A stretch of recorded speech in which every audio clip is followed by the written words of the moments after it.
All right, so I think everyone has seats now. Okay, so good afternoon again. And I'll start by introducing myself first, and then I will go around the room again. I know you introduced yourselves earlier, but just so that I can have a good understanding of who I'm speaking with today.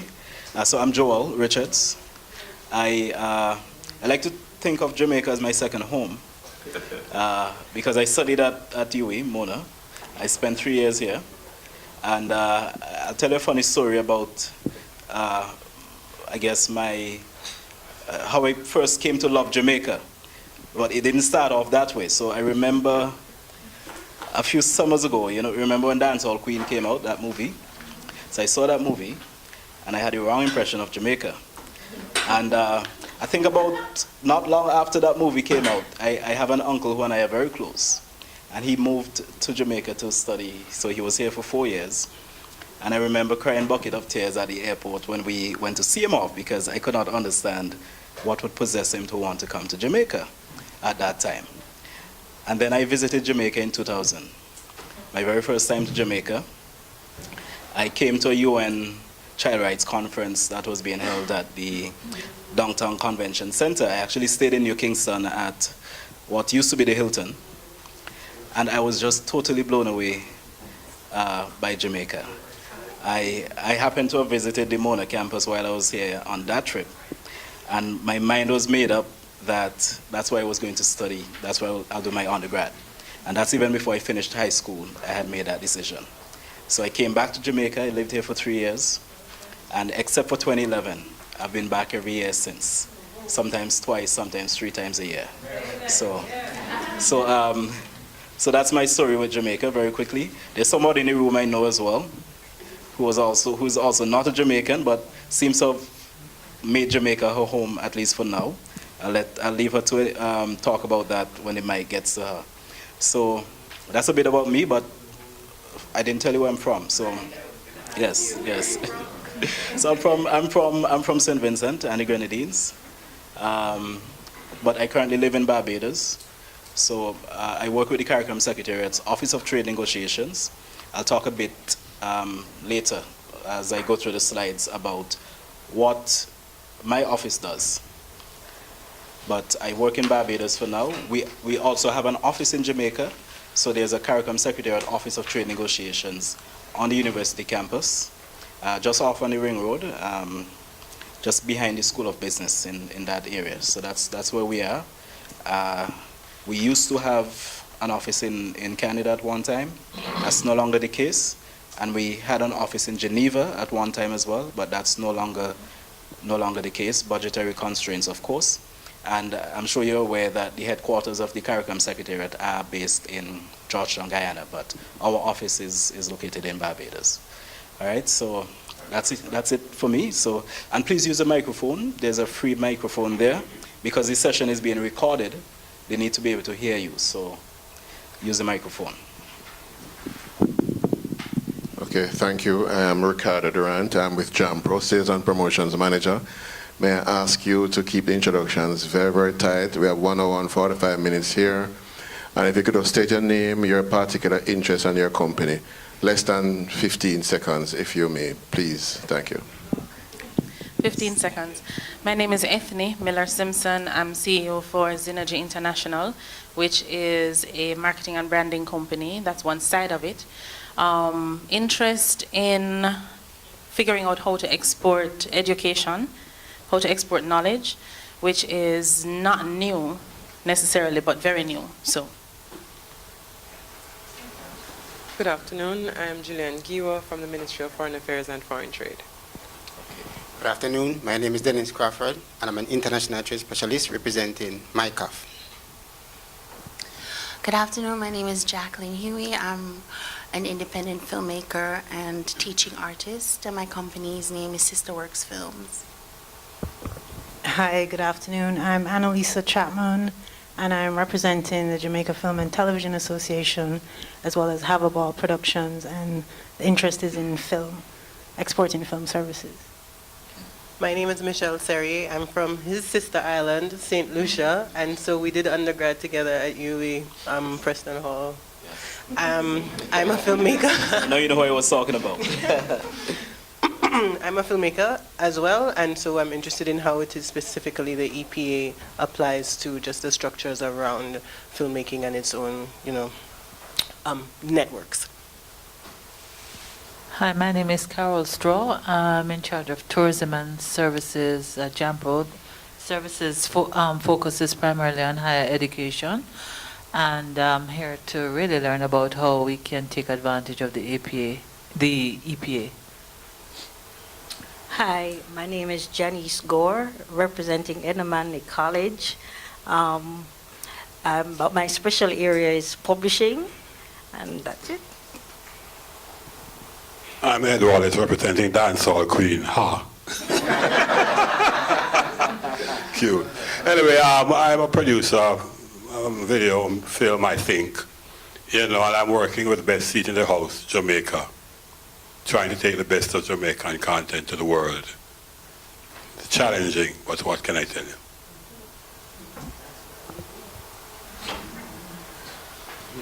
Good afternoon, I'm Tafari Burns, Acting Senior Director of Entertainment at the Ministry of Culture, Gender, Entertainment and Sport. Good afternoon, my name is Twain Richardson. I'm a filmmaker as well. I'm representing the post-production side of filmmaking. My company is Frame Reference. Good afternoon. My name is Shakisha Watson, but Shellyan is easier to remember. I represent Native Broadcasting Limited, better known as Styles FM, a radio station in Portland. I was told to come here by my boss. So I'm here now, and I am trying to strategize how we as a radio station can help persons get their goods and services abroad. Hello, I am Maureen Hamilton. I represent Avoda Productions and I represent gospel artists. Hi everyone, I'm Kaisha Lee Wheeler. I'm with the Department for International Trade at the British High Commission. Hi, I am Shanice Smith. I'm from Essirum Limited, and we represent social media and digital marketing. Hi, good evening everybody. My name is Adam Cummings. I am representing EPA and Digital Pro, which is a video production company. So we produce various types of video, which would include film, TV commercials, and also digital content for social media. Hi, good day, bless. My name is Stanford McPherson. I'm the owner of Jackie Artist Promotion. I'm a music producer, artist manager, and I'm soon to be clothing line. I'm trying to sell Jamaica to the world and its brand. Good afternoon, everyone. My name is Julian Jingles Reynolds. I'm a novelist and a filmmaker out of New York and Kingston. I represent Fury Productions, which is a film television production company with some ties to Hollywood, and the Sounds and Pressure Foundation, which is here in focusing on cultural entertainment for downtown Kingston. Good afternoon. I'm Paul Campbell, music publisher with the Song Embassy Music. Hi everyone, good afternoon. I'm Deborah Fletcher and I'm representing the University of the West Indies. Okay. Which department, or you generally, or? Which department? The Office of Deputy Principal. Okay. All right, thanks. All right, so thank you very much. And as I go through the presentation, I'll be making some tweaks so that I can also speak directly to your sectors, because I noticed that there's a very diverse group of sectors in the room. And so sometimes when we talk about services, it's not, all services are not the same. And each of you is involved in a different area of services. And so the presentation is going to try and be very specific to some of what you are interested in. So the first presentation is actually going to focus on providing an overview of general EU requirements for, sorry, not that one. I'm looking at the wrong thing. Right, sorry. So the first presentation will look at exporting services. So we're going to focus on opportunities in the EU for service providers. And then we'll talk about EU rules and requirements for trading services. Again, these are not the same for each service. And the second presentation, which is a lot shorter than the first, we'll focus on the importance of strategic partnerships and distribution channels as it relates to trading services, right? So in terms of the outline, so for the first presentation, this is what I'm going to focus on. So we look at, very briefly, I'll tell you about the CARICOM Secretariat's Office of Trade Negotiations very, very quickly. Then we'll go through the benefits and challenges of trade agreements in general, because I want to dispel, sometimes people think about trade and they think about automatic and immediate benefits. I just want to talk about that very quickly for a bit. Then we'll get into well, I'm not going to spend a lot of time on the overview of the EU market. Some of it was done this morning. But definitely, we're going to go much deeper into the commitments that are made in the EPA by the EU for investment and services and the opportunities that are in the market as a result of that. So the CARICOM Treaty basically mandates that all CARICOM countries negotiate trade agreements with countries from outside of CARICOM on a joint basis. So that's the basis on which we negotiated this economic partnership agreement with the EU. Now, when this agreement was negotiated, there was what was then called the Caribbean Regional Negotiating Machinery, which was headquartered here in Jamaica. Actually, the head office was at JAMPRO for a number of years at the JAMPRO building. It's since now shifted somewhat. Most of the operations are now being done in Barbados. But we are responsible for negotiating trade agreements on behalf of CARICOM countries. We recently would have been negotiating a trade agreement with Canada, where we were looking to open up the Canadian services market for our service providers in very much the same way that we were able to do it for the European Union. At the moment, we are having informal negotiations with the United Kingdom. As you know, the UK, they are leaving the European Union. And when that happens next year, the intention is that there will be a seamless transition in terms of our trade between ourselves as a region and the United Kingdom. So it means that the same opportunities that you have now for trading with the European Union, that you'll maintain those opportunities for trading with the United Kingdom after they have left the European Union, okay?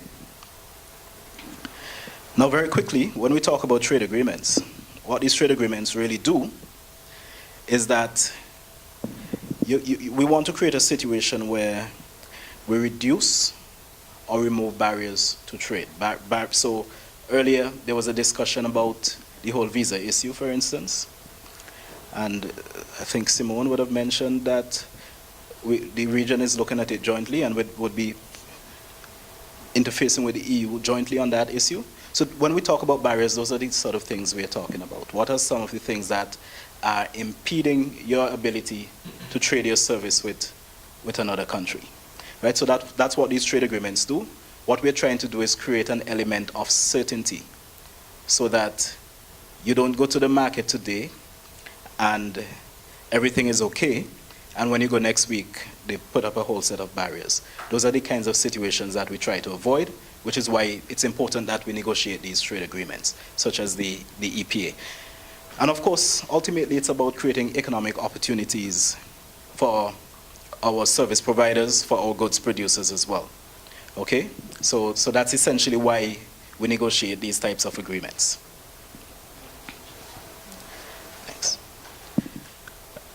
Okay, and again, I'm not going to spend a lot of time on this, but just to note that the EU market it's a huge market, over 500 million people. And very, very importantly, I notice there's no one here from spa and wellness, is there? Or any of the health sectors? Is there? Carol?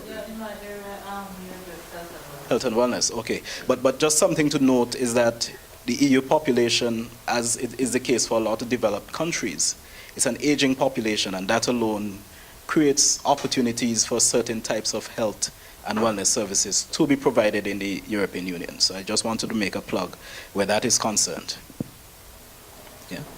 All right. Now, let's spend some time very quickly speaking about services trade in an EU context. So the EU exports over $2 trillion worth of services a year. That's huge, right? Major exporters of services in the EU are the United Kingdom, Germany, France, Netherlands, and Ireland. The main services that the EU exports are other business services. So we're talking about research and development services. We're talking about professional and management consulting services. Any management consultants? I didn't hear that. Yes? Okay. Technical and trade-related services, travel services, that's huge, right? Over $417 billion worth of travel services. Transport, telecommunications, and financial services. Those are the top 5 services that are exported by the European Union. In terms of the import side of things, and I'm going to come back to this later in the presentation when we're looking at the sectors of where opportunities might be. But so the EU imports over $1.9 trillion in services a year, right? So it's a huge market for services imports. So they don't just export a significant amount of services, but they import as well. The top 5 markets for services imports are Germany, France, the United Kingdom, Netherlands, and Ireland. And you'd notice that these are the major exporters of services as well. So when you're talking about where there's buoyancy in terms of the services sector, you're looking at these 5 countries, all right?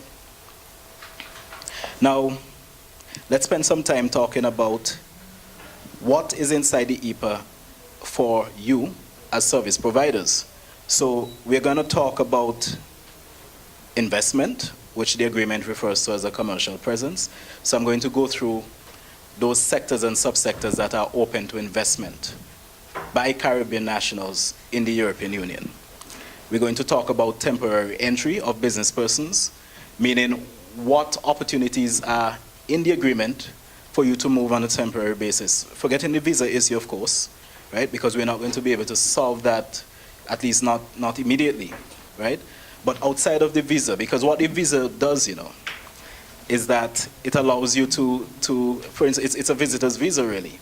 Because even if you go into a country on a visitor's visa, that still doesn't guarantee you the right to work or to reside. There's still a work permit regime. There's still, there are other regimes that you need to satisfy. Some countries will tell you they need to do an economic needs test. So for instance, a country that is very sensitive about film, for instance, like France is very sensitive when it comes to film and certain aspects of entertainment services.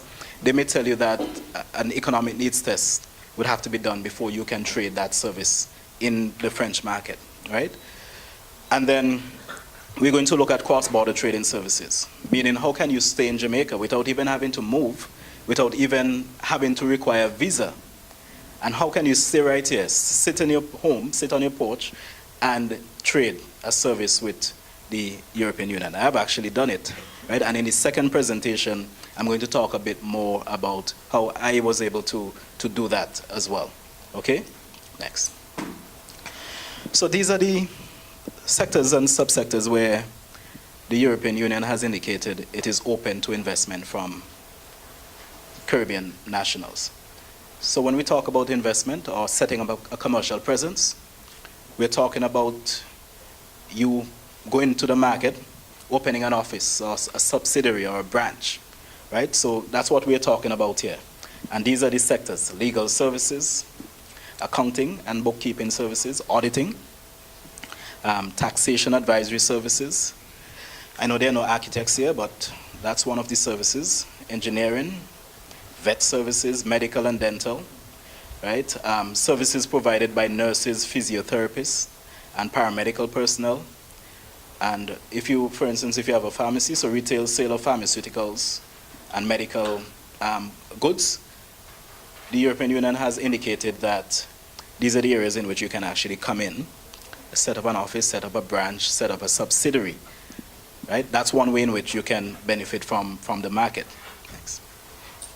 These are some others as well. So you have computer and related services, research and development services, and I'm sure that's something a university, for instance, would be very much interested in. Real estate services, right? Advertising services, some of you are into advertising, right?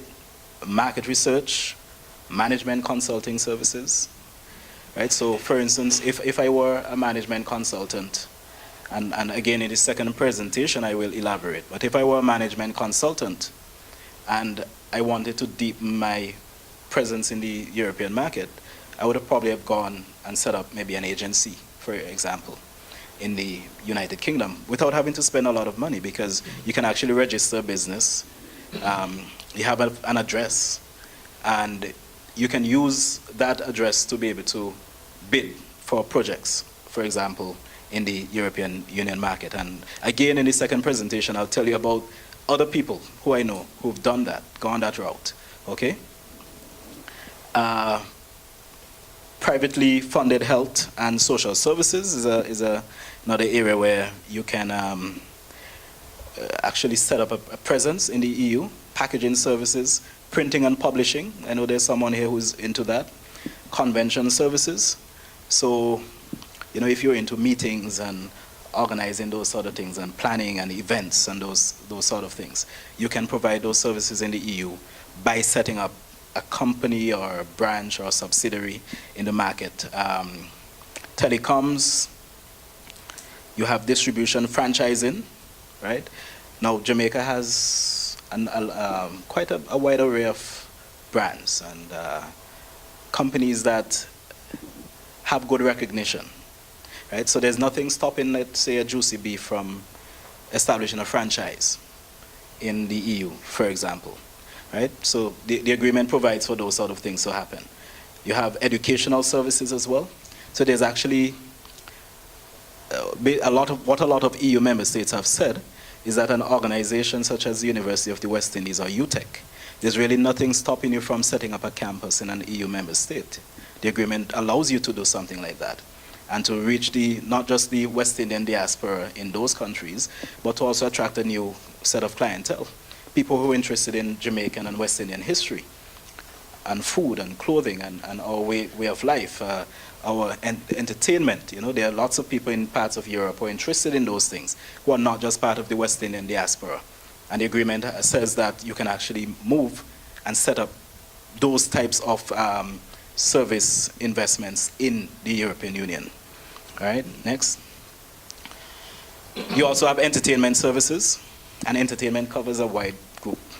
So, for instance, there's nothing stopping you from going into the EU, an EU country. Most of them have made commitments on entertainment services, and the UK is one. So even after the UK leaves the EU, there's nothing actually stopping you from moving into the market and registering your artist representation. You know, the kind of agency work that you do. There's nothing stopping you from establishing that kind of presence in the EU and be able to represent Caribbean artists from on location in the EU itself. There's nothing preventing that in a lot of instances. Of course, some countries may have restrictions, but for the most part, most have indicated that they are open without reservation to that kind of activity taking place. So news and press agency services, persons who are into hairdressing and cosmetic treatments and beauty treatments and spa services. Those are some of the areas where the EU said, look, we're open to Caribbean investment. We're open to investment from Jamaica and other CARIFORUM countries. Next. Now, this one is, I know, very, very important to a lot of Caribbean people. The ability to be able to move, even within our own CARICOM arrangements, the CARICOM single market and economy arrangements, there are provisions for persons who are university graduates, who are musicians and artists, to be able to move across the region and supply their services. Similarly, in this agreement with the European Union, we were able to negotiate favorable conditions in some respects. Again, the visa is your side, right? Because if you're going into a country to work, do any kind of work, you still need to have a work permit, right? What the visa does, it allows you to visit as a tourist. That's what the visa waiver does. It makes it easier for you to visit as a tourist. But there are several sectors and subsectors in which the EU has said CARIFORUM nationals can move and provide the services on a temporary basis in the country itself. So, go back, go on. Right, so where they have made commitments on commercial presence, those sectors I just went through, for all those sectors I went through, they have indicated that persons working in those sectors, once you've set up an agency, for instance, once you've set up an office, a branch, a subsidiary, the agreement allows you to also move on a temporary basis along with that company and persons who are working in your firm. So let's say you have supervisory staff and managerial staff. They are also able to move on a temporary basis with the firm, establishing that presence in the European Union market. Right? And graduate trainees are covered by that as well. And if you're just a business visitor, you can go into the European Union for up to 90 days in a given year, right? If you are, let's say, as I said before, in terms of if you're a manager, a supervisor, you'll be considered an intra-corporate transfer. So meaning you're merely being transferred from your location here in Jamaica, where you're working in the firm, and you can then transfer as an individual to the office or branch or subsidiary in the European Union. All right. Now, somebody had mentioned interns earlier. So so when we talk about graduate trainees, so they are covered as well under the agreement in terms of being able to move on a temporary basis. All right. Next. Now, there are 29 subsectors. What the agreement calls contractual service suppliers. So if you have a contract in the EU, so let's say you're a digital content creator and you sign a contract with a company that is established in the European Union, the agreement allows you to move on a temporary basis if you have that contract and to supply your service in the market. Right, so it's contractual service suppliers, right? So it's, right, so at the top, contractual service suppliers. So if you already have a contract, a signed contract, in these subsectors I'm going to show you now. Right, sorry, it's a bit small, but you're going to get the presentation. But basically, if you're into fashion model, architectural services, international legal services, engineering, higher education, private higher education services, that is. If you're a midwife, if you're into computer services, if you're into things like chef de cuisine, so if you're a chef, if you are into advertising, if you're into entertainment, except for audiovisual, right? And there's another section in which I'm going to speak about audiovisual as well. But the EU was very sensitive about audiovisual during the negotiations. But there are other aspects of the agreement that captures persons who are into audiovisual production. I'll speak to that in a minute. Management consultants and all these types of services. If you have a contract to supply any of those services in the European Union, you can move and provide those services in the EU territory on a temporary basis. All right? Again, this is small, but these are basically just setting out the conditions on which you can provide this service in the EU. So for instance, if you're a contractual service supplier, you should be employed for at least 1 year by the company that you're representing.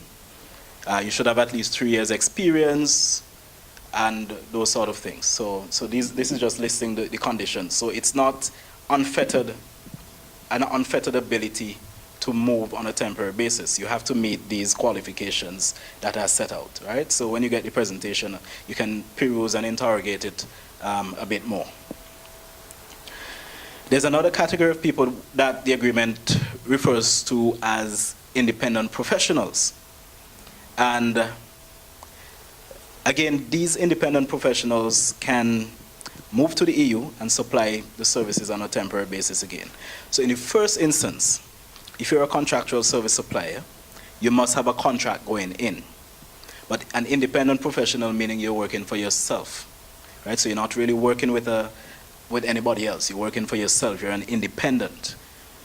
If you're an architect, engineer, and I must say that architects, engineers, and they need to, we need to finalize what we call a mutual recognition agreement with the European Union before those persons can really benefit from being able to provide their services directly in the European Union. That's not yet in place, right? Those negotiations are continuing, right? So architects and engineers, while in principle, they can benefit, they are not yet able to do so, practically speaking, because we need to have these mutual recognition agreements in place. But other than that, research and development services, if you're into anything to do with management consulting, market research, computer and related services, these 11 categories of persons can move as independent professionals on a temporary basis in the EU. Short-term visitors for business purposes, and this is where I guess not having the visa really can be beneficial. Because if you only move in for a very short period of time, let's say you're going in for, let's say, a trade fair and an exhibition. Now, if I'm being from St. Vincent, for instance, where we do not need a Schengen visa, so we are one of the beneficiaries of the Schengen visa waiver. So it means that if I'm going to the EU on a trade fair, an exhibition, I can just get up and go on the next flight. But if you're a Jamaican and you're doing that, so I have a friend who is actually, she's Jamaican living in Guyana working with CARICOM, and had to go over to Suriname because she wants to do a European tour next month. So could you imagine? I'm not sure if any of the EU mission in Jamaica does the visas, or if it's the one, so it's the EU office here. Okay, so at least you don't have to. Not for all of them. I think for some of the Eastern Bloc countries, Okay. Poland have to, I think, visas and Argentina. Okay, because it depends on your, right, because it also depends on your first port of entry where you'll get the visa. So if Germany is your first stop, maybe you might get a visa here, but as Simone said, if it's Poland, that's your first stop, you have to go to Argentina. You have to find somehow of getting your passport to Argentina to get that visa. So you see, so that's problematic. So I could understand why member states have been saying to the EU, you know, you need to treat with this visa issue, you know, in a much more realistic way, right? Because these categories of persons who are not necessarily going as an independent professional, they don't have a contract, so they're not going to supply a service. They're pretty much going in, you know, for short stints to engage in these types of activities, such as research and design. If you want to just do some market research, yes. I'm into sales and marketing from a company, and it's the same thing we're going through online, because there are a lot of customers overseas. And with sales, it's good when you can meet your client and have a face-to-face conversation. Yes. And it's serious. Yeah, yeah, right. So you guys have to continue pushing. You know, I'm not going to tell you to pick up your phone and call Simone and ask what's the latest on this thing, but you know, but pressure has to be maintained on the EU to deal with that issue, right? So if you're going for training seminar, trade fairs and exhibitions, sales. Let's say you're going in to meet with a sales representative or an agent. Right? Let's say you're going into purchase. So you own a spa in Jamaica and you want to go in and find out what's the latest. You know, let's say your local clientele are really European visitors coming into Jamaica, want spa services. So you want to go there to see what types of treatments, you know, what's the latest thing, right? Not having the visa in place really restricts your ability to, you know, to really get into the market in the way that you would want to. Right? If you want to attend a convention or an exhibition because you're into tourism, let's say you're into travel and transportation and so on, right? That's the practical way in which not having the visa waiver impacts your ability. It makes it a lot more cumbersome. And so your ability to benefit from the agreement in this particular category is somewhat limited. Now let's talk about trading services. Cross-border trading services, that is. Here we are talking about your ability to not have to move and to supply your service in the EU without leaving Jamaica, right? So when we talk about cross-border trading services, that's what we're talking about.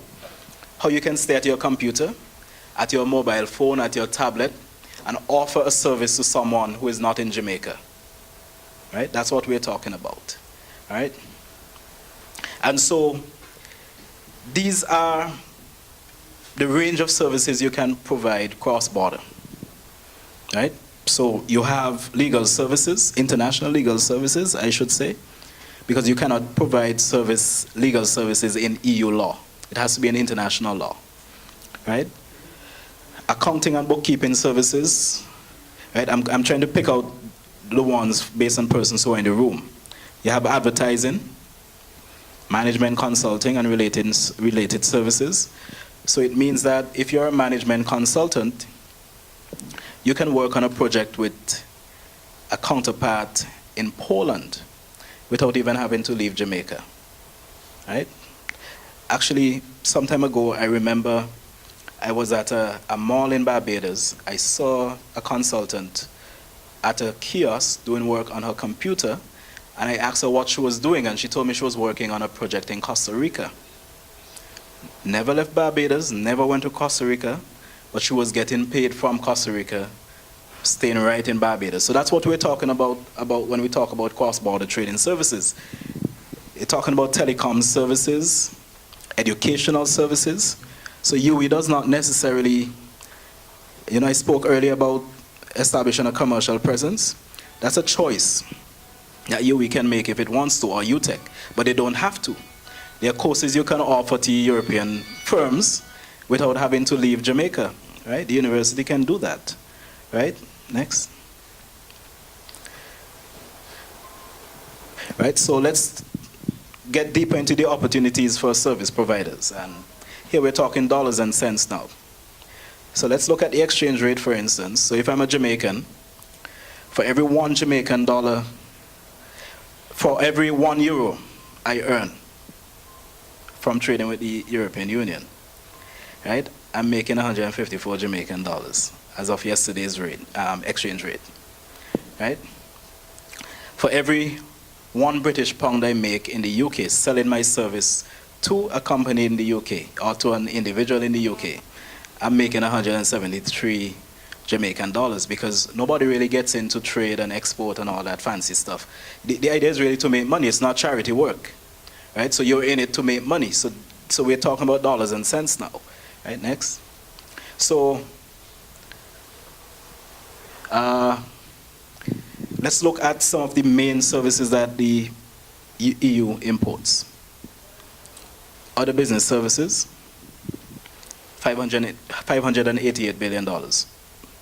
Travel services, $370 billion. Transport, charges for use of intellectual property, right? Somebody was talking about intellectual property this morning. I'm not sure if that person is here, right? But intellectual property is big business. And even as you're going into the EU, especially those of you who are into audiovisual and content creation, even those of you who are going in to establish a firm in the EU market, being able to protect your copyright, your trademarks and all those things, very important, because there's a lot of money in intellectual property, generally speaking. And the EU imports over $211 billion worth of intellectual property. So basically royalties that are collected from outside, right? Then you have telecoms, which is another big one, right? Next. Business services, construction and retail services are, again, very big in the EU. Business services accounts for 31 million jobs in the European Union, right? Next. Construction employs roughly 14 million people, right? So I'm talking about those areas where there's a lot of economic activity taking place. You have retail services are growing as well at an average of 12%. And there are over 3.5 million retail companies in the EU. Next. Let's talk about architects and engineers. So for instance, Poland has a shortage of architects. So for every 10,000 people in Poland, there are 3 architects. So Poland is said to have a shortage of architectural service providers. Germany has a shortage of engineers. And you know why Germany would have a shortage of engineers? Germany is an industrial powerhouse. So they need all the engineers that they can possibly get, right? And so Germany is short of engineers by about 60,000, right? So they need about 60,000 engineers in Germany, right? And this is according to the World Bank, all right? These are some emerging sectors in the EU in terms of areas of focus for economic growth and economic development and sustainable development as well. So eco-industries is taking off in the EU. We're talking about clean technologies, clean services, renewable energy.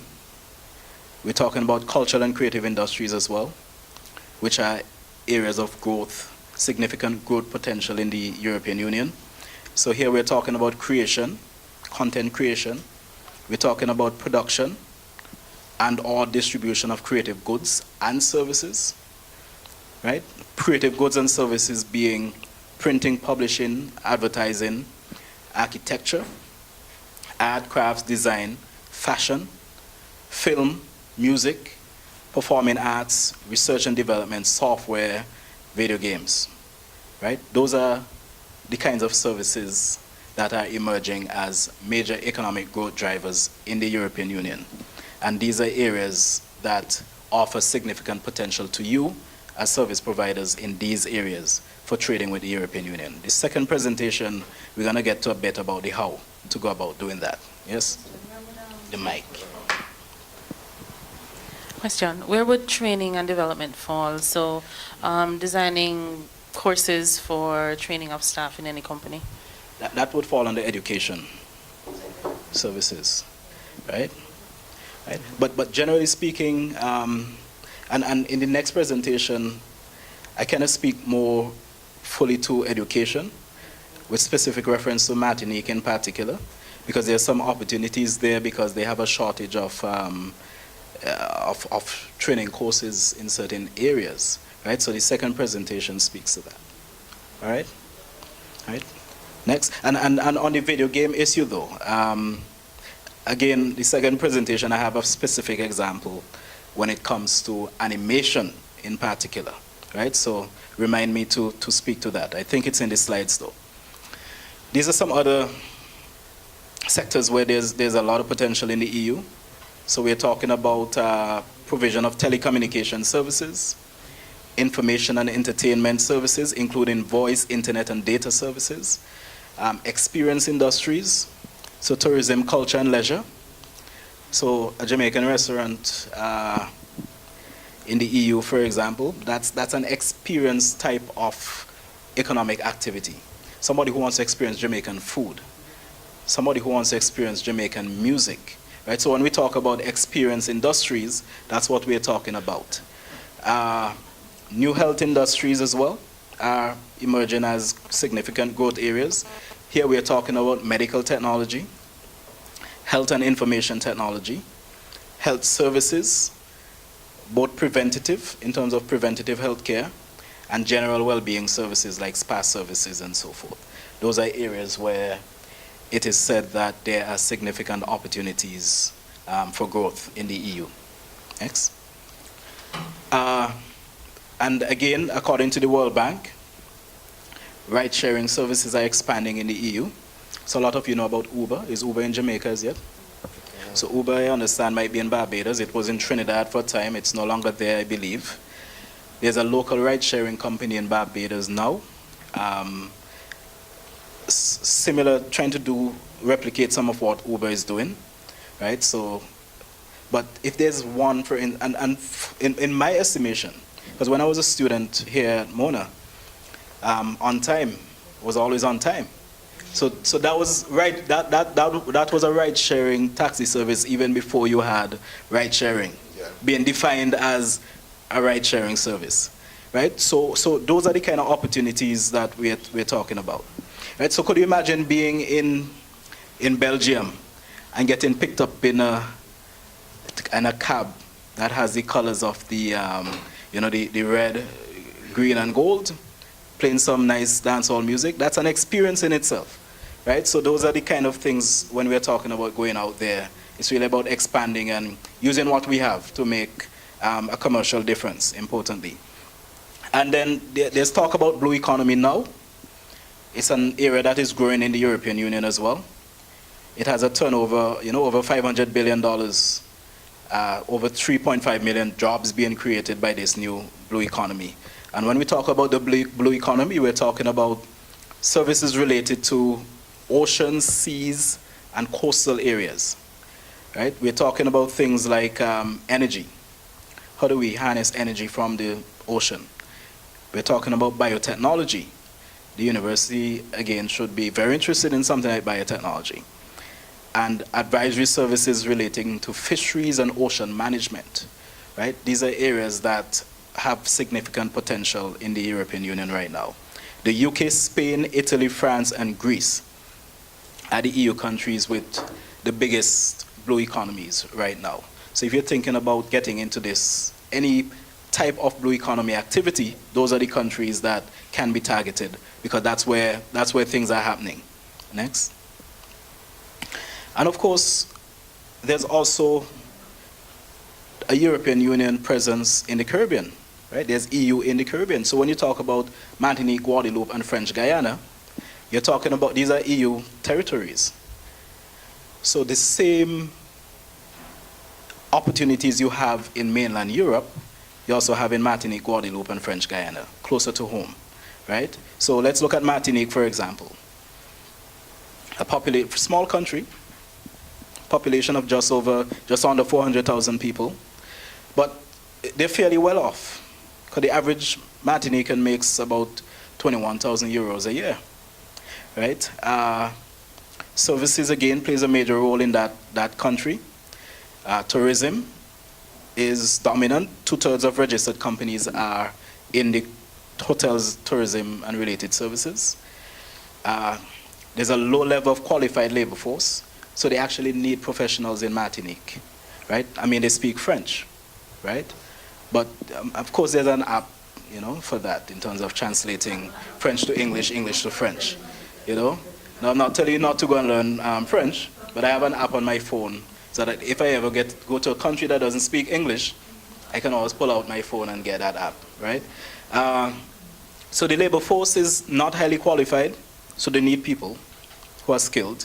And there's only one university in Martinique. So one university with few, so they're particularly short on science and technology courses. That's where they have an interest right now, right? Again, France has allocated 26 billion euros to Martinique up to 2020 to look at these areas. You're talking about the use and quality of information and communication technologies, so they want to enhance access to those things. They want to support a shift to a low carbon economy. So again, if you're into renewable energy, there are opportunities in Martinique where that's concerned. Promoting sustainable development in general. Investing in education, right? So they are allocating money to invest in education, training, including vocational training for skills and lifelong learning. Because that's along the lines you were talking about, right? So you don't necessarily have to look at mainland Europe, but there are opportunities right here in the Caribbean in those very areas. And all you have to do, because we're going to talk about collaboration and strategic alliances later, but there's a University of the West Indies here, they have a language program. All you need, get 2 interns from the French department, from Department of Humanities, ask them for 2 French students, develop your content, your curriculum and all that, and have those students translate it for you, right? And there are people in here who are building websites and doing all kind of interesting digital media stuff, right? Who can also make it fun and interactive, right? So you don't even need to go very far to really develop a strategy in that area to target this particular market, all right? Yes, so let's look at Guadeloupe. So at least one person can walk away from here this evening and say they got something, right? Right? And there's somebody who just walked in, I have to acknowledge, Natalie Rochester. Worked with us back in Jamaica now full-time. We sent her back to you. We loaned her back to you, I should say, but we're hoping to take her back soon. All right? So welcome, Natalie. So Guadalupe, a little bigger than Martinique, just over 460,000 people. Again, GDP per capita 21,000 euros, so they're fairly well off as well. Main sectors are e-commerce, construction and tourist activities, hotel and restaurant industries, medical sector also, car repairs, and caregiving services. So those of you who are into spa and wellness as well, there might be some opportunities there for you looking at Guadalupe. Some of the emerging sectors are information and communication technologies and energy. All right, so those of you who are into all that creative content stuff might find some opportunity there. All right, let's look at French Guiana very quickly. What I would emphasize about French Guiana, because they're further south of you, south of, close bordering Guyana, Suriname, that area. But again, they have a similar problem that Martinique seems to have, which is that idea of this low-skilled labor force, meaning that across the board, they're in need of professional services, generally speaking, and some of the educational development services that I spoke about earlier would also be in demand in a place like French Guiana. All right? Now, I'm not going to, I want to get to the next presentation because time is on us. So these slides basically speak to EU rules and requirements for trading services. I'm going to skip it with your permission because services are so huge. Yes? Quick question. Is Curacao a part of the European Union? No, Curacao has a different type of constitutional arrangement with the Netherlands. So they're not part of the Economic Partnership Agreement. But what I'm going to tell you, I was in Curacao in April, right? And they've actually approached CARICOM to do a trade agreement with CARICOM, right? We haven't yet gotten permission from member states to start that process. But when I was in Curacao, because the meeting I was at, their prime minister came as well, and we had a discussion. And they're very hungry for Caribbean engagement. They're saying, they live in this part of the world and they want to have closer relationships with us. And they have an appetite for Caribbean products, right? So, and they've been saying, let's get this trade agreement going because we want to start trade and economic relationship with you, deepen that. So a lot of products and services that are here. I mean, I was hearing Jamaican music in Curacao. Jamaican culture is a very big thing there, right? Even though they speak Dutch, I guarantee you, they can sing almost every song in English, even if they don't speak English. I could guarantee you that. But English is spoken very widely in Curacao, but lots of opportunities in Curacao, right? So with your permission, I'm going to skip this, because when you get the presentation, you can read through some of them. But the fact about regulations in the EU for services is that some of the regulations are very specific to the service that you provide, so that you're going to have to go and find the particular directive or the regulation that's of interest to you, right? So what I did is that I gave a global overview in the presentation, but there's still, if you're getting into the market, you're still going to have to invest in that kind of research, or hire a consultant like Natalie, or there's another person in the room who does consultancy services as well, all right? And I promise you, Natalie did not pay me to say that, all right? But I'm giving her free advertisement. Right, so let me switch very quickly to the other presentation, because the other presentation is where we are now talking about the how in terms of forming strategic partnerships to exploit this EU market. I'll give you a funny story. I was in a meeting 2 weeks ago, and there were two manufacturers in the room. One was exporting to a market that the other was interested in. The one who wasn't exporting, his excuse was that there's no shipping. He can't find a ship to take his products to the market. And the other one said, but that is not true. Every other week, I'm sending a container to that country. Right? They're in the same industry. They're both members on the same association. Right? One is in need of shipping, one has it, but they didn't know. And why didn't they know? Because there's no collaboration. There's no strategic alliance. There's, so I thought I would mention that to start off this conversation on how do we form strategic alliances and collaborate effectively to be able to exploit the EU market. Joel, if I could just say that's a plug for the networking session this evening. It's good for you to stay back, network with persons, get information, understand what others are doing in your industry so that you know. Yeah, definitely. All right, and that's why I was saying to you earlier that there are people in this room to help you to do everything that you need to do. Right? They're right here in this room. And the same goes for everybody else, I believe.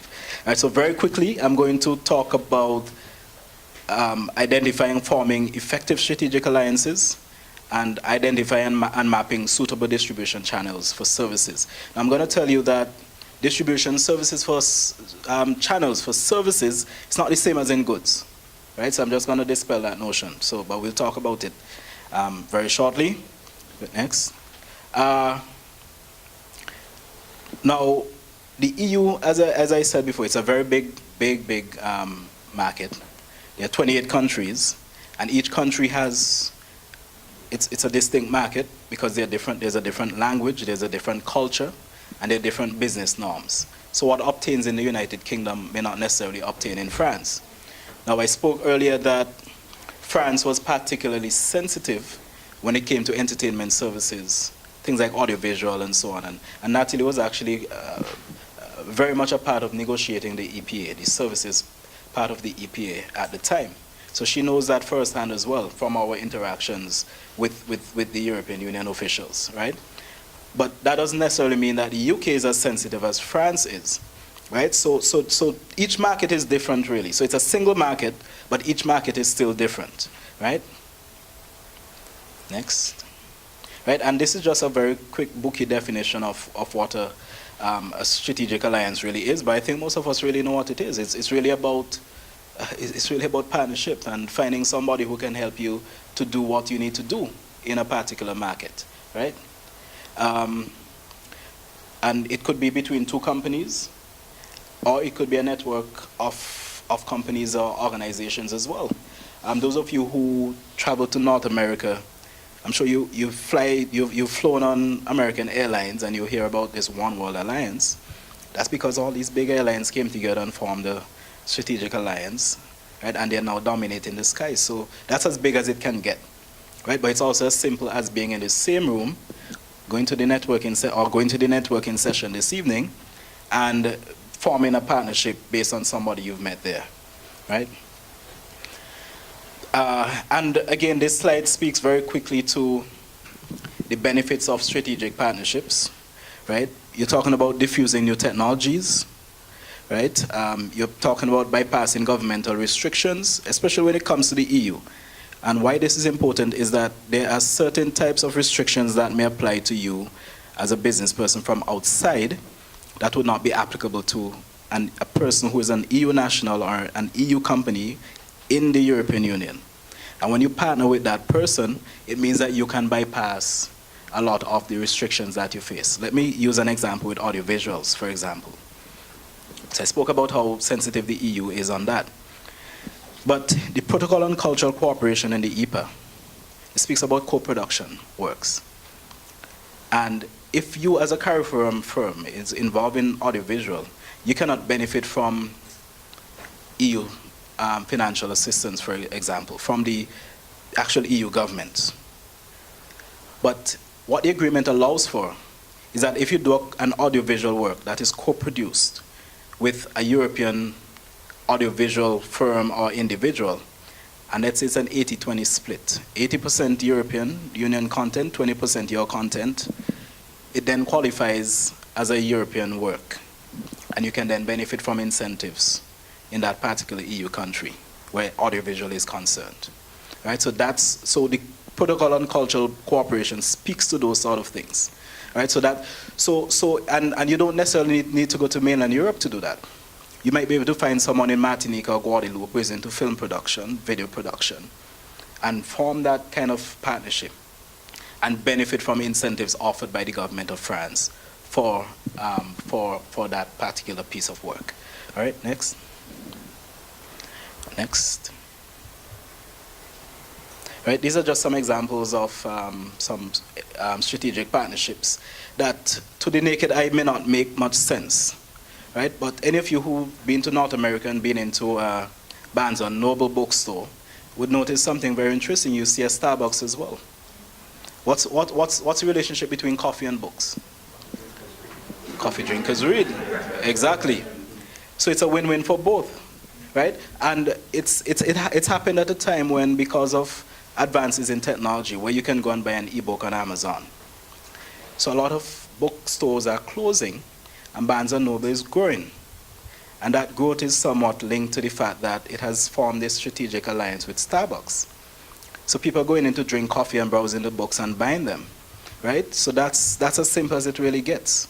Right now, this is not a European example, but I just wanted you to think about strategic alliances, somewhat differently, right? Because it may not always be with somebody who, from the outset, seems like the best fit. But that doesn't mean it doesn't make sense, right?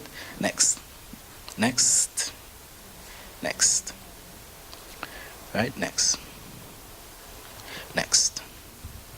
All right, so I wanted to talk very quickly in terms of the whole issue of distribution. How do you find distribution channels in the EU for your services? Now, if I were making leather belts, it's a matter of finding some, I find a shipment, so I speak to a customs broker, find out what are my options for shipping, find a retail shop in the EU that would carry the product, and then, on that basis, I do my business. Services it's a little different. And what technology has done is that it has made it a lot easier for service providers to really get to the market. That's what technology has done. And technology is a major, when you talk about a distribution platform, it doesn't get any better than technology right now.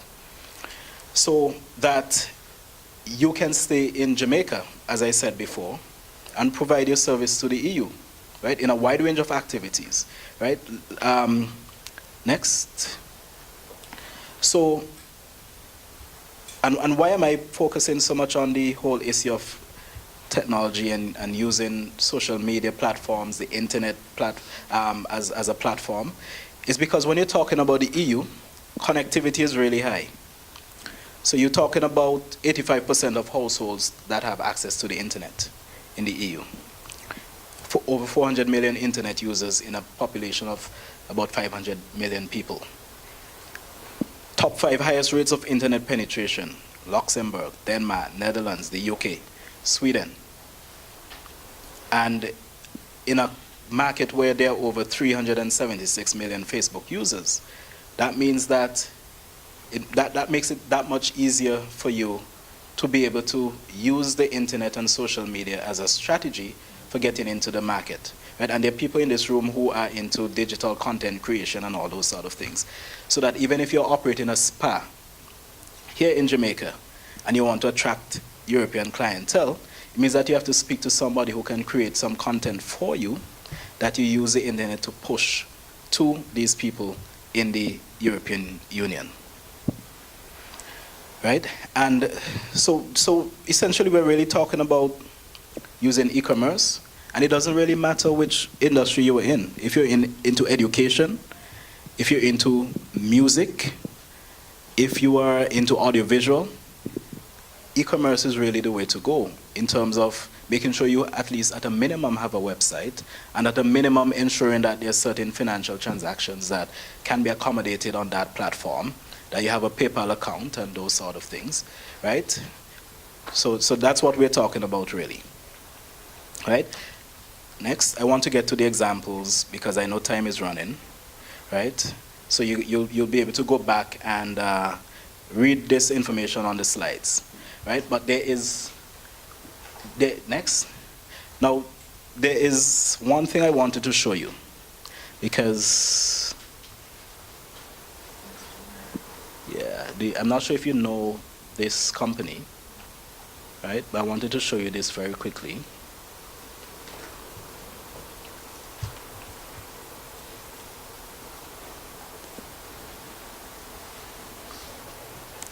I'm just showing you what e-commerce can do, right, if it comes up. Any of you have seen this before? Because Natalie introduced me to this, okay. Right, and I'm wondering, this is as good as e-commerce gets really, and this is a Caribbean person who did this, right? And there's nothing stopping this individual from expanding this type of service to a European Union market. So it's not that the technology isn't available. It's not that the creative minds aren't available, right? It's really about really just getting it done, doing it, right? So I'm going to go through some examples very quickly about persons who've been able to penetrate the EU market, who are service providers, and in some instances without even having to move from their location in the Caribbean. Now, this first example speaks about a consultant who is based in Barbados, who had a chance encounter with a firm from the European Union. This firm has an office in Denmark, an office in Canada as well. And the firm in Denmark, the office in Denmark, allows the firm to be able to bid on European Union projects, win consultancies across the EU, and on EU-funded projects in the Caribbean as well. The office in Canada allows the firm to be able to win Canadian government contracts, and this consultant established sort of a formal arrangement with this EU firm that allowed the consultant to work on projects, not just in the Caribbean, not just in Canada, but in the EU, in places as far away as Greenland, places like Colombia, right? And that was just from a chance encounter. And then a strategic relationship was developed, and for about 3 or 4 years, the person was able to work with this EU firm without even having to go to the EU, right? And the second example I wanted to share with you, because somebody spoke about education services earlier, and when I was in Curaçao, I met an individual who is Dutch. She's from the Netherlands, came to Curaçao to work on an educational and personal and self-development platform.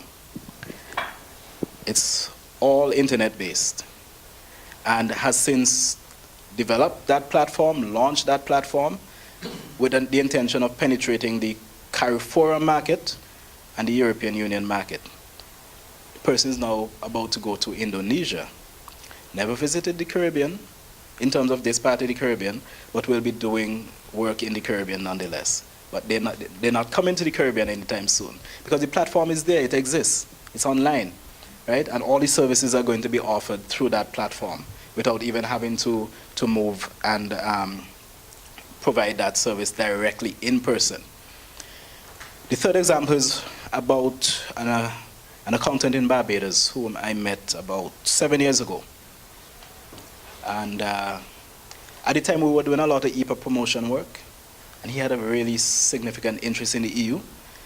But because the framework for accountants was not yet and still is not yet in place in terms of them being able to benefit from the EPA by providing their service on a temporary basis in the EU market, he sought out an opportunity to actually buy a small accounting agency in an EU member state. And he did that. He bought the agency, didn't spend a lot of money, because he came across sellers, who were very interested in selling because they wanted to exit the business, didn't pay a lot of money. By having this agency in the EU, it then allowed him to be able to, first of all, the clientele from that firm became his clientele. So he moved in and immediately he had a customer base. And then all he needed to do from there was expand that customer base using that firm. So he didn't even need to set, because of EU single market rules, he did not need to go and set up in all 28 EU countries. That wasn't necessary. He has that one office in an EU country. I think it may have been the UK at the time. Well, now that the UK is exiting the EU, then he has to find a new solution. So it changes his business model, so he may have to move to another member state. But the fact remains that through that agency, he was able to penetrate the rest of the European Union market. So all I'm saying to you is that those of you, if you're into film production, if you are an agent for artists, if you're a musician, if you're a publisher, even having a little agency, no matter how small, can really make a big difference in terms of how you're able to penetrate the European Union market. And then I was in Trinidad 2 years ago, And I met an animator who's never been to Europe, but is making a lot of money from Europe. Because again, he was able to market his services, using online technologies and whatnot. And an animation company, yes, we're wrapping up. Oh, okay. But I have time? Okay. All right. And an animation company in the EU expressed an interest in the work that he was doing. And this is a company that does work for Disney, right? This is an EU company, right? They do work for Disney. They do work in Latin America. They do work in Japan as well. Anime is very big in Japan, right? And he stays in Trinidad and does all that work. Never has to move. They just subcontract him. The drawback is that his name never appears on anything, so you don't know he did it, right? So that's where the whole issue of IP and all that stuff come in, right? So I'm not saying you need to follow that model, because I believe you should still benefit from whatever you create. The product of your mind, I think you should benefit on a continuous basis. So don't sell out don't sell off your IP just like that. But at least that was his strategy. He wanted an in, and he got an in, right? And the other example I will give is a group of St. Lucian services firms that would have gone to the EU on a trade mission. So they are the ones who, when I spoke about temporary presence, being able to go in, those categories I mentioned earlier, where you can go in if you're going in for trade fair and exhibition and so on, and you can get up to 3 months in a 12-year period. So they would have been able to use that. And, they have the Schengen waiver and all that. So they didn't have as many hassles, in terms of having to get visas and all that, because they were not necessarily going to actually make money. They were going to scope out the market, right? And they went in. It was a group comprising entertainers, graphic designers, audiovisual content producers, and human resource personnel. And based on that initial foray into the market, they were able to establish contacts. And not too long after that, because they kept at it, and they were able to sign contracts, make some money from the market and all that. So while I've spoken about the virtues of e-commerce and not having to move and all that, but there's still some benefit, there's still some utility in actually being in a market as well, right? They say seeing is believing, and sometimes seeing really is believing. And so I'm saying that to say the opportunities that come up through JAMPRO and Caribbean Export and all that, to do trade missions and all that, even if you have to take money from your pocket sometimes, right? It may eventually pay off in the end. And there are companies in the region who have done that kind of work, and it's paid off for them, right? And just very quickly, there are other approaches you can take as well, such as licensing, right? So if you're an internet service provider, for instance, an IT application service provider or IT infrastructure service provider, you can license, you can license out your work, or the company that you can set up a licensing arrangement with an EU firm as an market entry strategy to get into the market. Franchising again.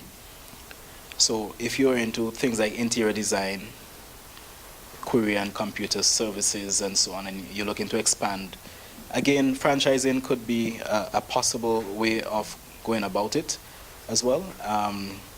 For instance, there was a time when IBM had offices across the region, right? I don't know if they still have a presence in Jamaica, but I know in Barbados, when I first started working in Barbados, where I worked, all our computers were fixed by IBM technicians. They were very expensive, right? But they were local Barbadian persons who bought the IBM franchise and had established in Barbados. I mean, they would pay the franchise fee and all that. But so for instance, if you're an audiovisual content creator, that's a possible way of doing it. So you franchise out your business. So here's a company in the EU offering Jamaican AV services, right? but you yourself is not doing it, but you're benefiting from it because they have to pay you a fee for the fact that they are, your company has been franchised to them. All right? And of course, it doesn't hurt actually hiring a sales representative if possible. Someone who actually knows the market. So let's say you're into education services. There's no harm in actually hiring a local expert, somebody who's on the ground, to give you the kind of information and contacts that you need. You know, because it's not your market, it's not Jamaica, you're not going to know the ins and outs, and there are people who know the market better than you do. So sometimes to make money, you have to spend money, as they say, right? And next. And of course, I spoke extensively about the issue of commercial presence. I went through a lot of the areas in which the EU indicated they were open to having a commercial presence, meaning you establish an office, a branch or a subsidiary. And again, you know, this is just another way that you can be able to penetrate the market and have your services sold. So for instance, let's say you own a dance studio here in Jamaica. It's possible you can set up a dance studio in an EU country as well, right? So that's what I'm talking about. Next. Right? And so pretty much I'll take your questions. I have some other slides on relevant directives and all that, but I think you've heard a lot today, not just from me, but from other presenters, right? So I'm going to leave that for you to read on your own. Just to note, though, the only thing I would note from these is that the EU has this new data protection regulation that you should familiarize yourself with, especially if you're into things like, you know, if you're creating content, if you're offering your services online, and in terms of protecting client data and all those sort of things. The EU have gotten very strict in terms of what companies can and cannot do with the data you collect on customers. Right? So that's something you should be fully aware of. The penalties are very stiff as well if you're in breach of that data protection regulation. Yes, Michelle? Hi, thank you very much for your presentation. I'm very curious about the AV sector and the allusions that you made to the EU, especially France, being very protective of that industry. Let's talk about that if you have a moment. Okay. Well, I think traditionally the French are very proud people, and they're very proud of their culture. And they're very wary of influences from outside, sort of corrupting their own codes and moral codes and those other things. I think a lot of the sensitivity comes from there. And so as far back as when services negotiations started at the World Trade Organization, they were very reserved on the kind of commitments they made. I think a big part of it is not so much sensitive about our content and what we can provide, but it's really American. Because if they let one country in or one group of countries, they're afraid that it would open the doors for the Americans to come knocking. So they're just very protective, period, about their cultural industries. Right? I wanted to make sure it was that because yes. Traditionally, it has always been that since they invented cinema and all of that stuff, and that for them it's not about the market and formulas and stuff the way Hollywood cinema is. So there's definitely that protectionism. I just want to make sure it was that and it's not something else that we should be aware of. No, it's really that. Okay. Yes, it's really that. But there are other European countries that are a lot more open in terms of entertainment services, generally speaking. Right? The UK being one of them, of course. And we already have a foothold in the UK market. A lot of our entertainers actually perform in the UK. They're actually also there are festivals across Europe, right? So I know, being from the Eastern Caribbean, I know there are a lot of soca artists now that go and perform at festivals in the other parts of the EU and all that. So it's not that the market is totally closed off to entertainment professionals, but there are some sensitivities in some EU member states. Right? So while they gather their thoughts, let me just ask a question. Let's say my wife and I want to start a business process outsourcing entity. What's the best way to go about it? That's actually one of the sectors that there's some market opening in EU countries for that. Now, again, it really varies. Would you be able to set up some kind of a commercial enterprise in an EU member state? Not at this time. Right. So then it means you'll have to offer the services from Jamaica to the EU. So you'll have to use an online platform of some sort to do that. Now, the way technology is now. So for instance, any of you, let's say you buy a computer from Apple. And you go on the Apple website and you need some service, right? And then somebody comes up, "Hi, I am Suzanne. How may I help you?" Right?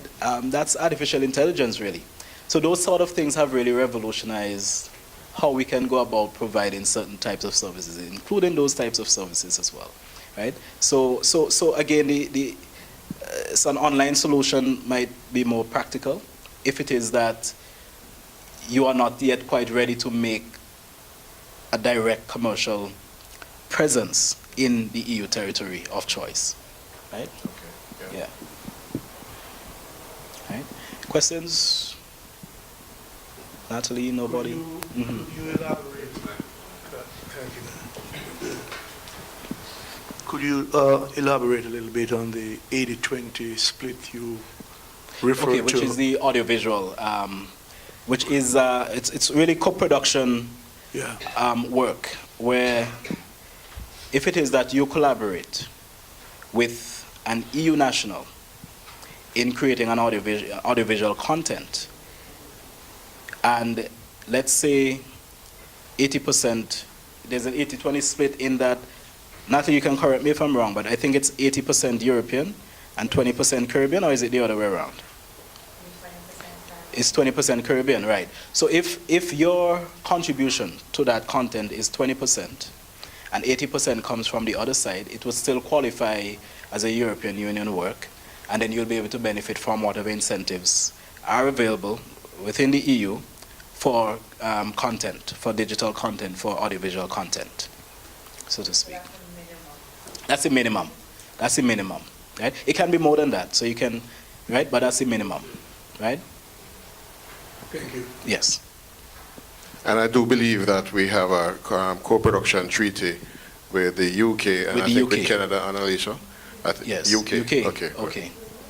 Right? Yeah, but the percentage split on that is quite different. It's more advantageous to the Jamaican thing. I find. But the 20 is a minimum, eh?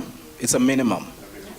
Minimum. Right. So it's a minimum. So you can. What's the optimum on that? Definitely not 100, but it can go up to. It can go up to. I'm trying to get the exact. It varies. So but it varies though. Skin in the game from either From side. both sides. So both sides have to. The minimum. Right. Yeah. But the minimum is 20%. Right. For the carry forum side of it. Right. 20% is the minimum. Yes. Right. Can the date be backdated? For instance, what happened if I did in 2015 a documentary with a European company, and I want to cash in now? And you want to cash in now, and you're only now bringing it to market? Yes. Yeah. Well, again, it depends on the type of incentive that is available. So is it an incentive that speaks to distributing that work? Or, so if you're now at this stage where you're distributing it, and that's what the incentive is for, then you may be able to cash in. But if it's for actually producing it, what went into producing it, maybe not. You may not be able to backdate it in such a scenario. Is that the stage that we're about to distribute? Yeah, you should be able to.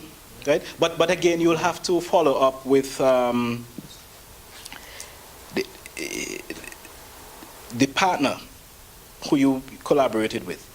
Should really do a follow-up with their own local authority in terms of finding out whether or not it is possible, right, to be able to backdate it in that way. But I really, in terms of abstractly, can't speak to whether or not that would be possible. Right? Is this a documentary? Yes, it is. Well, we'll check on it for you. If you give me your information at JAMPRO, we'll check on it for you at JAMPRO. Just to clarify, did you complete production in 2015? or you began production? In 2015. You started it in 2015, and you completed when? You haven't completed it yet. You're still editing? What are you doing? Well, it's actually a 10-part document. Mm-hmm. Is it complete? One section of it. Okay, so until you completed it, it's not completed. So when it's completed, if it's 2018, if it's 2019, that's your completion date. That's when it's ready to be distributed. So that's your date. So there's no, you don't, that's where you go from. I don't know if that helps.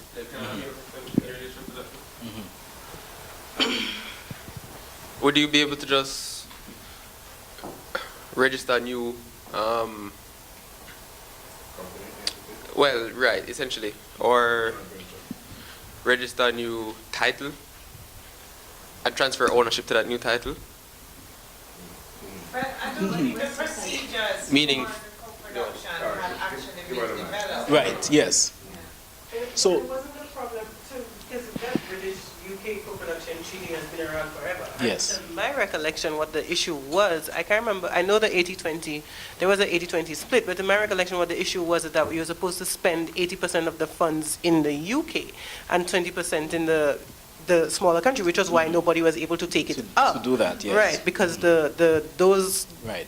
details were not necessarily favorable to us over here. Right. So if that hasn't changed, I don't know that it's And favorable I now think either. what may need to happen is that there might have to be some additional consultations with the stakeholders, so that, because there are various committees that meet, such as the Trade and Development Committee, for example, under the agreement, that can revisit some of the things that were negotiated and sort of make them more favorable where it's possible. So I think that's probably one that is ripe for that kind of review. If it is that our business people saying that the way it is set up now is not allowing them to use it. Because if it's negotiated and it's negligible whether or not you can use it, then it doesn't make sense having it in place, because it means that you cannot really benefit. So I think it's an opportunity for us to, and maybe through JAMPRO, through the ministry and so on, maybe to make some representation. I don't know if there's a sector association or anything like that in place, right?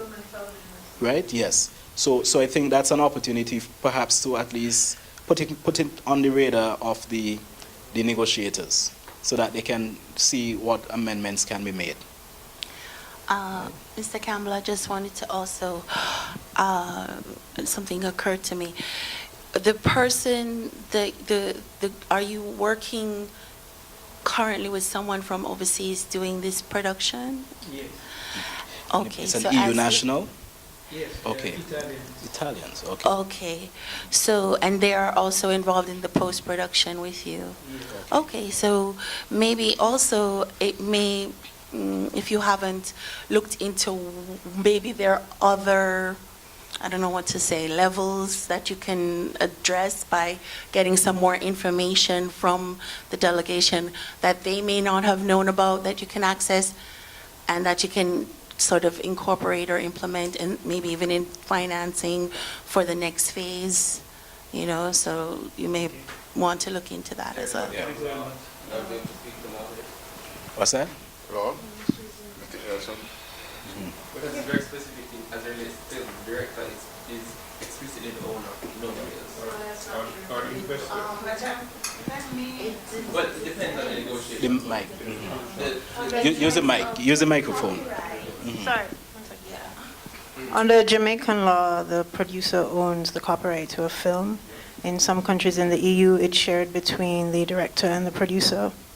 I assure you, it's the person who makes the arrangements for the creation of the film, and that person is defined as the producer. It's been established in our court, so. I think Natalie also wanted to say something, so when you're finished. On the producer point, it's the producer that's referred to in the agreement. So the clause is both the total financial contributions of one or several producers of the EC party taken together, And B, the total financial contributions of one or several producers of signatory CARIFORUM states taken together shall not be less than 20% and not more than 80% of the total production cost. So the issue seems to be the record keeping and what is going to be considered an eligible cost for, under this consideration of you know, the expenses. Yeah. All right.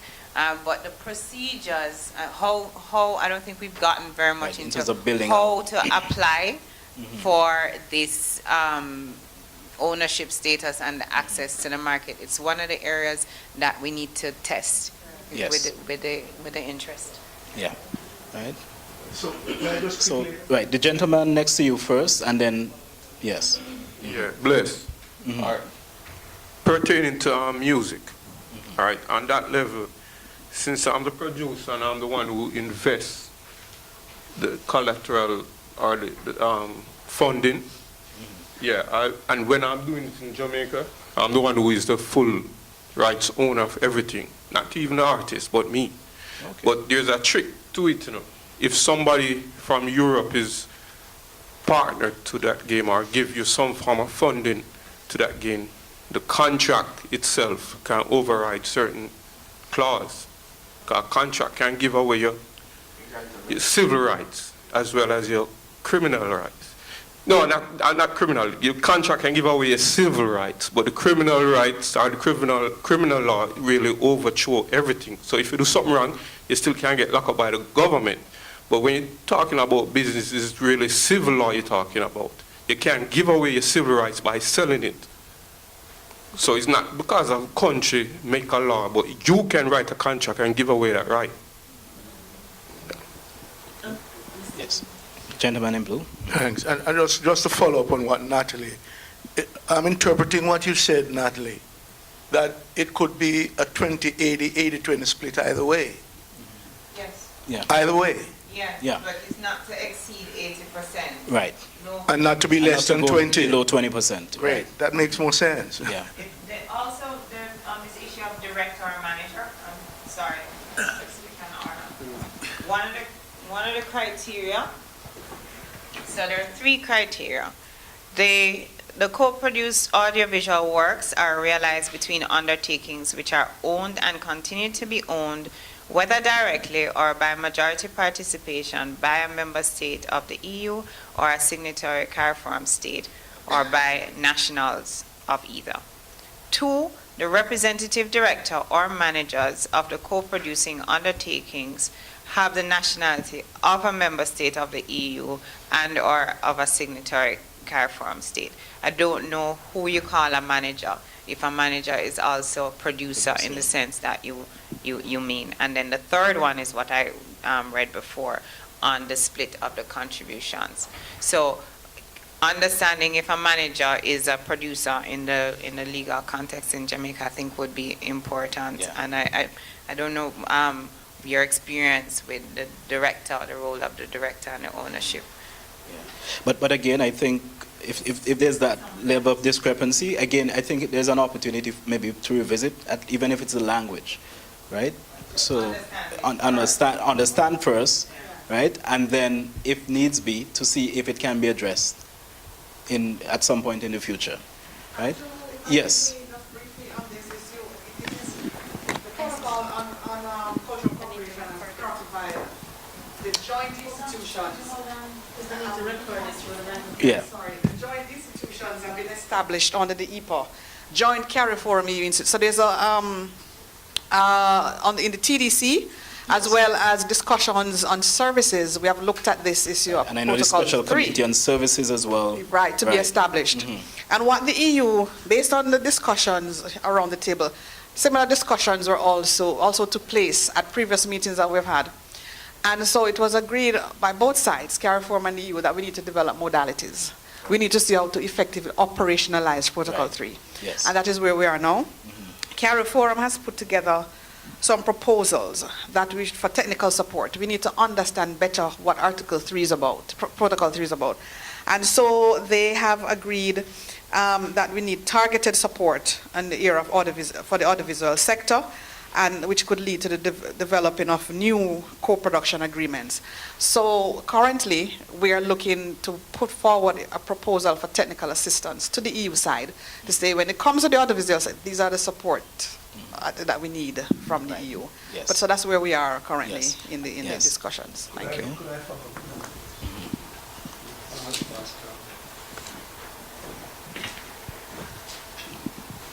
Thanks.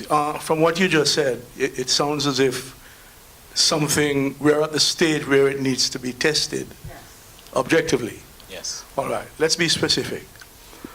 I am at a stage with a production, right?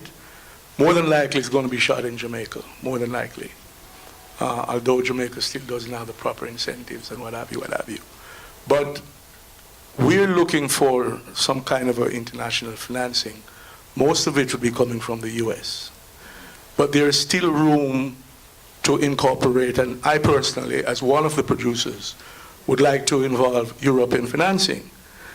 There is a director that I have on a list of directors who is based in France, in Paris.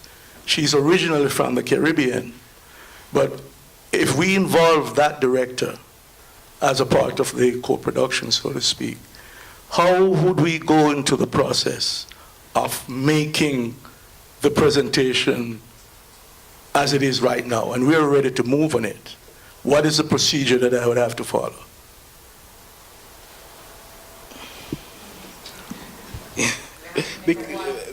Yeah, right, because I don't know that, again, because it's not been tested yet, so... So you're saying that I'm too soon? No. Right, yes. so I advance to the process, the next step. 5 minutes? When I return to New York in another week, right? I will have to make a report. I came specifically to this meeting. Right. I was invited by JAMPRO. Well, now that you've made mention of the US as well, that gives us, means that we have to think through some more, in terms of how that impacts on what you want to do, right? So I think we should follow up bilaterally, right? Because we can't give you, thank you, right? Yes, I don't think we're in a position to pronounce definitively on what you're asking, right?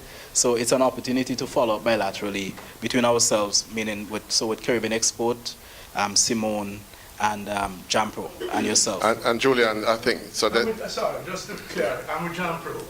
Right. Okay. Okay. Renee, okay. Okay, that's what I was going to say, and I know that... Already in the loop with that. Okay. But they're the ones who ask me, right? Okay. So I really would like to know exactly what. Yes. Test And it. yes. And there's some meetings coming up with the EU as well, right, Simone? Towards the end of the year.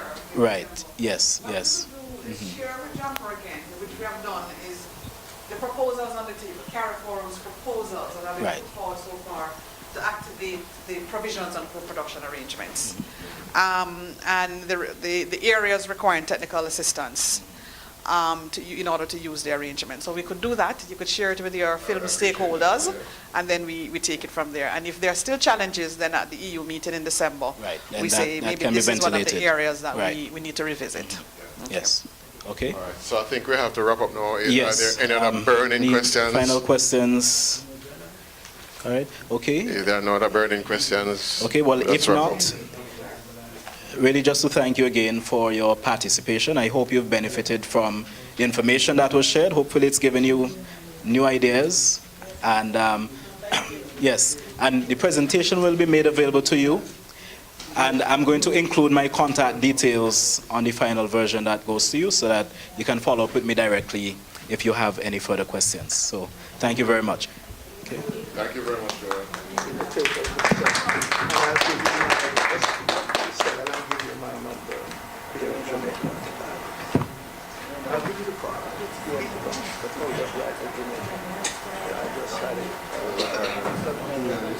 And I need yours. You gave me yours, right? Yeah. I'll give you.